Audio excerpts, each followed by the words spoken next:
Alright, welcome back to SouFLoTV again, everybody. If you've not been here before, please go ahead and hit that subscribe button and hit the bell next to the subscribe button so you're notified every time a new video goes up on SouFLoTV or every time we update these stories. This is part 2 of this particular story. Who got their notifications? They're here. So them are gonna know the whole story by the end of everything. Anyhow, let me just start out first by saying there's a big rumor out there surrounding this story. Now, again, it's a rumor. I don't want anybody walking away from SouFLoTV saying, yes, it's facts, because SouFLo said he confirmed it. I have not confirmed it. This is what people are saying, and this people are talking about.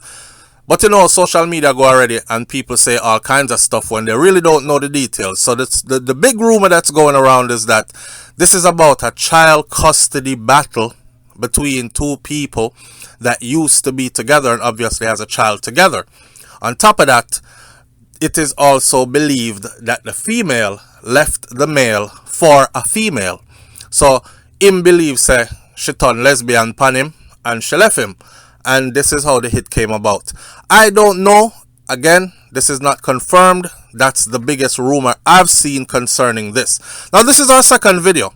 And the headline says that $400,000 contract killing of 3 women were foiled by the police. So if it were foiled by the police, it means that the police stopped it from happening. If you saw the previous video, then you will know all the guanins over there. I'm not going to explain it to you. Go see the first video. Alright, the update, shout out to Loop, says 3 women from Western Jamaica are alive Friday after the police intercepted their would-be killers on Thursday and foiled the execution of a hit that was put on their heads by someone who lives overseas. Deputy Commissioner of Police Fitz Bailey, who heads the crime and security portfolio in the Jamaica Constabulary Force, shed some light on the ongoing investigation at a press conference on Friday. We showed that press conference in our video where he was speaking and he was explaining to us exactly what happened, how many people got caught, how they got the information, etc., and who is working with them, which is the FBI, Federal Bureau of Investigations from the United States of America. You know, so anytime them people are going on your business turn up and turn over and pile. The multi-agency operation, which began at 8:30 a.m. on Thursday and ended at 9 p.m. that night, saw police officers searching premises at Brickell Terrace in Charlton, Kingston 8, which resulted in the seizure of an American tactical hybrid rifle, assorted ammunition, and police paraphernalia. If y'all are wondering what the police paraphernalias are, how many guns and how much ammunition, Fitz Bailey actually detailed all that in the first video, which we covered. The DCP said a 25-year-old man and a female teacher were arrested at that location. Female teacher, boy, you can't trust nobody nowadays. Soldier name call up in a foolishness. Police name call up in a foolishness constantly. Teacher name call up in a foolishness. Pastor name call up in a foolishness. Where do the people go? These are professions, all professions, where you would think that you could trust these people, don't it?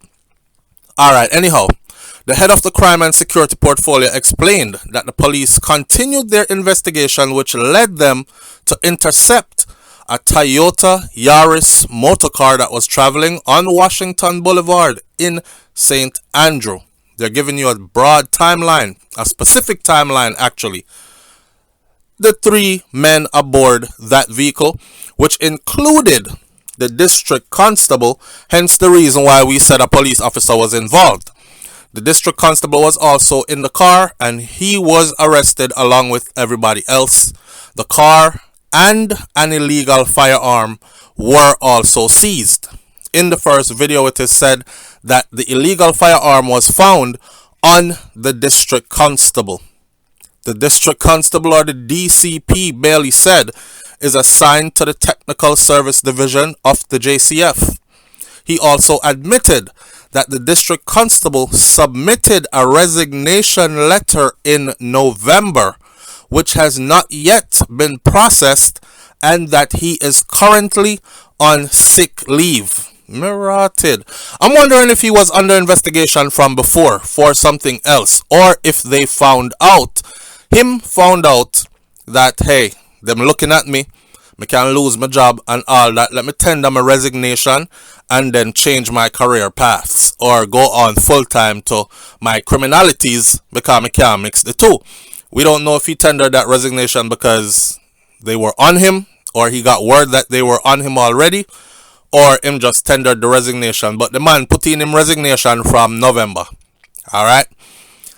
I want to point out that the car that was intercepted was based on investigation and intelligence into an alleged contract killing, where contracts were placed on the heads of 3 females living in the western part of the island. In fact, $400,000 was given as the contracted fee to kill these 3 females.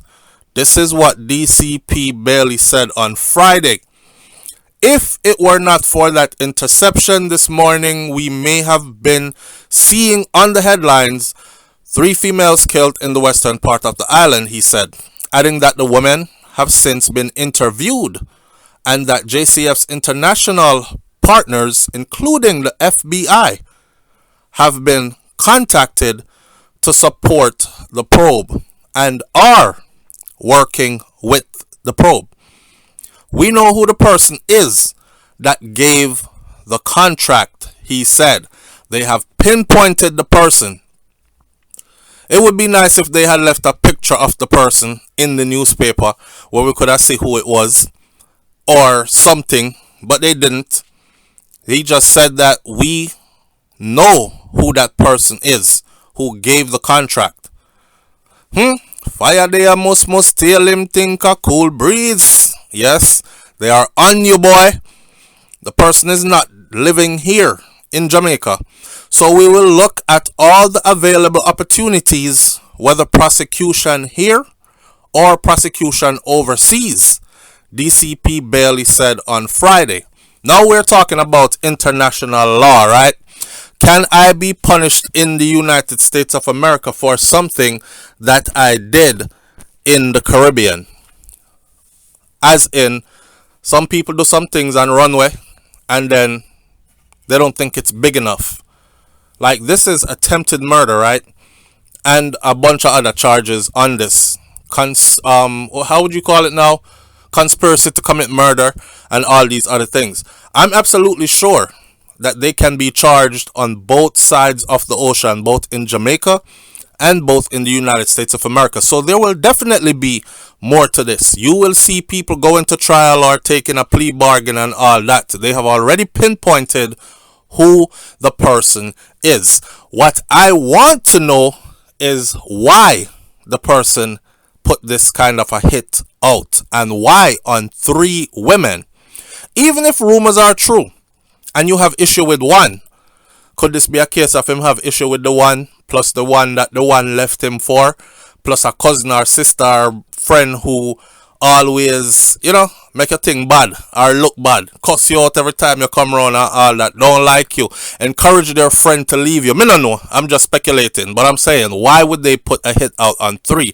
Or could this be some business that went bad and the rumors we're hearing don't make no sense or has nothing to do with this? Did they run away with somebody's money, scamming gone wrong? We don't know, but we will surely find out as the story develops. In the meantime, 2 more men were arrested at 2 other premises that were searched during the multi-agency operation on Thursday. Hear this part now. The group that we have identified is involved in a series of robberies. Now, hear this now. I don't know if this district constable decides that he's going to retire, tender his resignation from the force, and go pick up his criminalities full time because there is more money and more power in that. I don't know if him take the little knowledge that they gave him at the JCF and is now using it to criminal actions. There are people like that. I've known people who I served with in the military who decided that they were going to use all their tactical trainings in criminal lives. And I can tell you that one in particular got about 15 years when he was caught for what he was trying to do. So it happens, and people do them thing. Now, the group that we identified is involved in a series of robberies, contract killings, and murders. You hear that? They didn't say we think they might be. They said the group we have identified is involved in a series of robberies, is involved in contract killings, and involved in murders with a S. Multiple murders.